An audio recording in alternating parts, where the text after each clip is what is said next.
गुज़श्ता रोज़ मंसेरा से बालाकोट जाने वाली मार्बल से भरी मजदा गाड़ी बिस्सियां पुलिस चौकी के करीब मोड़ काटने के दौरान ड्राइवर से बेकाबू होकर उलट गई,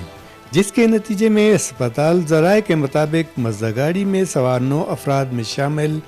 सैयद कबीर शाह, लाल शाह, लाइक शाह, शफात शाह, इस्माइल शाह, मुबारक शाह, मुनीब शाह, रहमान शाह और मेब शाह जख्मी हो गए।